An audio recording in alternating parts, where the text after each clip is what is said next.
Attenzione, annuncio di squalifica. L'atleta Valentina Rigo è stata squalificata per nuotata irregolare.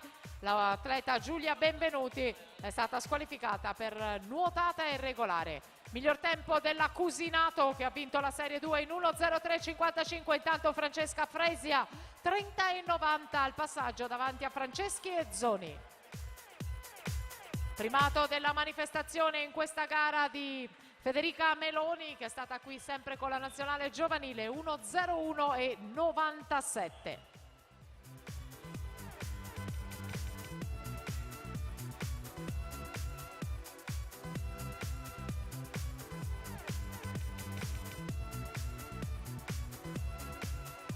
E intanto Francesca Fresia 1:03:26 alla vittoria davanti all'1:03:55 della Cusinato, nuotato in Serie 2. Il terzo posto dovrebbe essere per Sara Franceschi